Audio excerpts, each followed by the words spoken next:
Hi, I'm Jeremiah Proffitt, and welcome to the 96th episode of Proffitt's Resurrection Land Cruisers TV. And we thought since we're in the 90s, we would feature two Land Cruisers that were built in the 90s. The first one will be this 1997 40th anniversary FZJ80, which is a Stage 2 restoration, and the second, a body-off restoration of a 1991 HDJ81.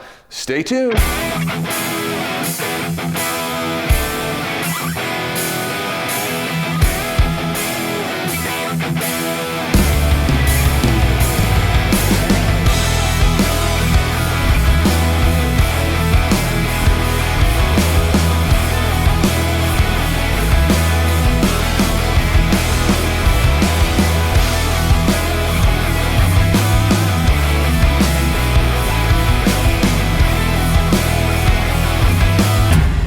So like I mentioned, this is a 40th anniversary FZJ80. It's a Stage 2 restoration, which means we didn't have the body off, but we had it all apart and the interior out, and so we got to refinish most of the sprayable areas of the car, and here it is. This, the 40th anniversary of the Land Cruiser, is probably the most sought after 80 series there is, and this one in particular so because it has factory diff locks front and rear. The 80 series is actually the model we still do quite a few Stage 2 restorations on. Most of the other models have upped to Stage 3 because, well, they're getting older. But lots of 80 series Land Cruisers are still in pretty good shape, and so this single family owned 80 series was a great candidate for a Stage 2.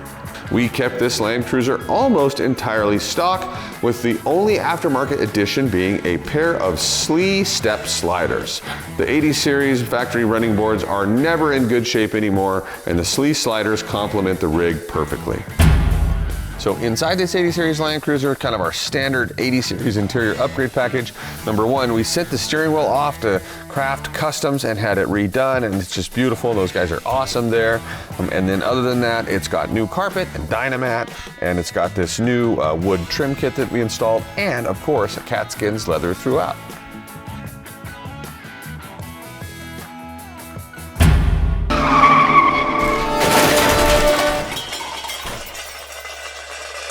I don't know if this is really a stop, but it's probably going to tick some people off, but there's a term out, it's kind of like taking pictures of your keys. You guys know that that's a pet peeve of mine.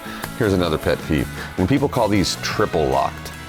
Toyota never called these triple locked. I don't know who came up with that. I mean, yes, they do have factory front and rear differential lockers, so that's two. And then there's one in the transfer case when you put it in low, or if you add the button so you can lock the differential in the transfer case. I guess that's three, and three is triple, but I don't know. Triple locked? Like, why not just say it has factory differential lockers front and rear? I guess kind of what bothers me is when people take their own phrases and they try to sort of like force them on the collective, right? Like, you know, if you take a 60 and an 80 series and combine them, a lot of people call that a 140 or a 142 if it's an FJ62, but Toyota didn't do that. Like, you can't just take liberties with your own little sayings and phrases and force them on us. That's offensive. So triple locked, like, show me in one piece of Toyota literature where it says triple locked, and I will issue a public apology. Change my mind.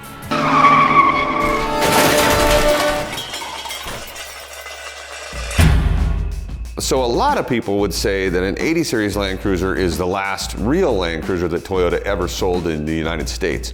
And what they mean by that is the 80 series is the last solid front axle Land Cruiser that they sold here. After the 80 series, they went to the 100, which is an awesome Land Cruiser, but they were IFS. And you could make the argument that IFS, at least back then, wasn't as good off-road, and you could certainly make the argument that it isn't as tough as a solid front axle vehicle. So this is the last, arguably, old school, built for off-road, tough Land Cruiser sold in the United States, and they are crazy popular.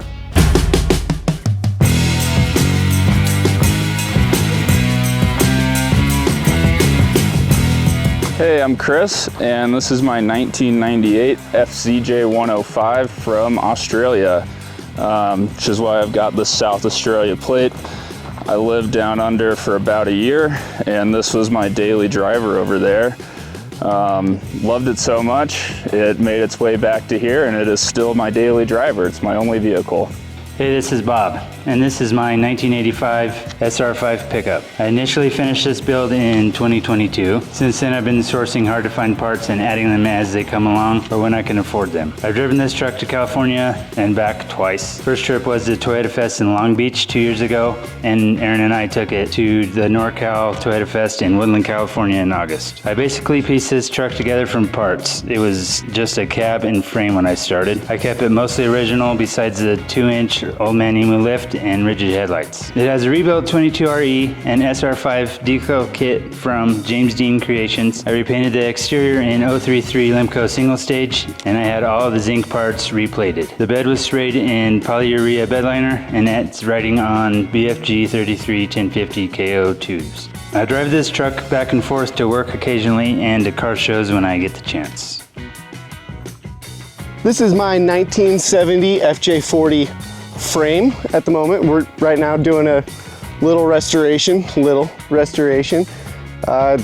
it up a little over a year ago, a couple grand, and working here I get a lovely opportunity to try and build one from scratch. So gonna do it kind of a Franken 40 ideas. So, you know, just little bits here and there and parts I can scrounge up, whatever I get from Jeremiah, just out of his good graces, and I'm gonna put this thing together.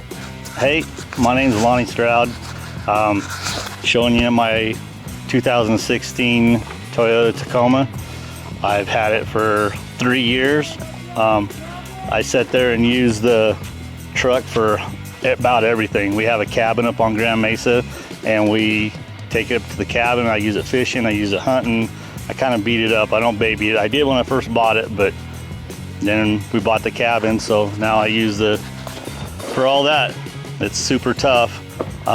So on the tailgate part, it's kind of trash, but when I bought the truck, somebody had a little dent in it right here, and they tried to use regular roofing screws to fix it.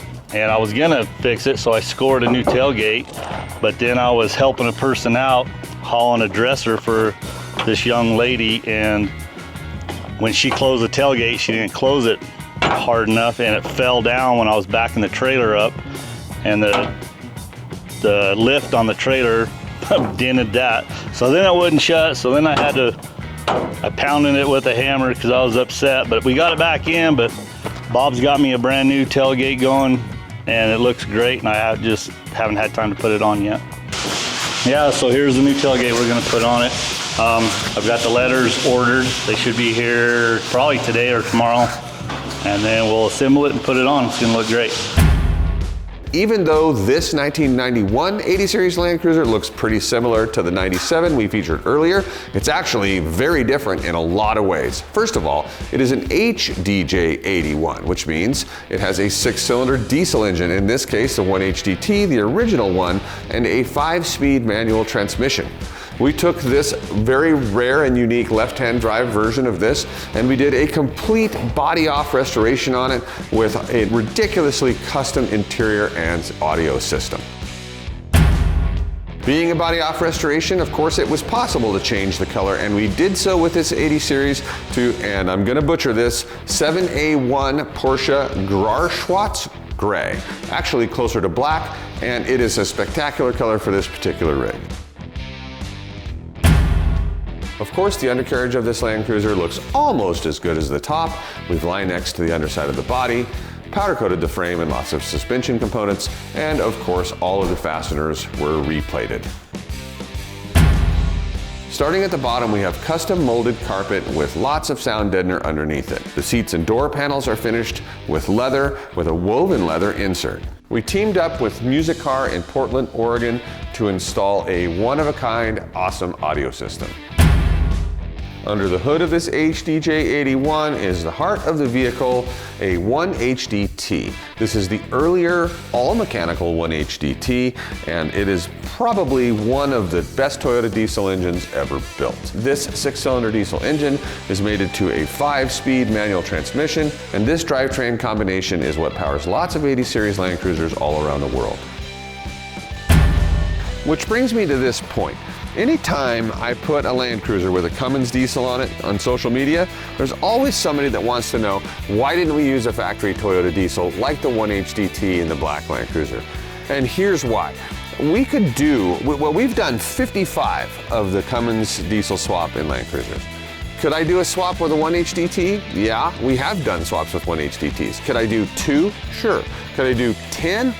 I'm not sure. The engines are really hard to find. Sometimes you have to import a whole Land Cruiser to get the drivetrain. Certainly not 55. We certainly couldn't have done 55 1HDT conversions in the last 5 years. Just because you can't source the engine. So that's why I'm an advocate of these R2.8s, because it's a new engine that we can just buy, that's supported. We don't have to rely on, used engines from other countries. So anyway, if you're interested why we don't do more 1HDTs, it's just because they're that rare. As always, thanks for watching this episode of Proffitt's Resurrection Land Cruisers TV. Please don't forget to hit that like button, because that helps us, and we'd like to grow this YouTube channel as much as we can. Also check out our other social media. We are Pro Cruiser on Instagram, Proffitt's Resurrection Land Cruisers on Facebook, and don't forget the website, resurrectionlandcruisers.com. Thanks for watching.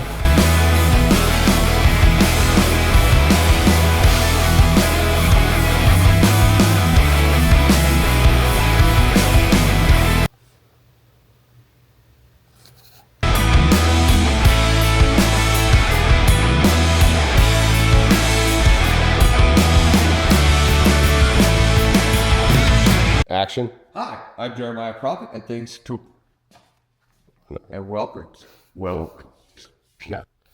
okay, ready, and action. Hi, I'm Jeremiah Proffitt, and welcome to another episode of Proffitt. I'm going to do 96. I'm going to do 96 in there. And Resurrection Land Cruisers on Facebook. Thanks for watching. That was a weird pause.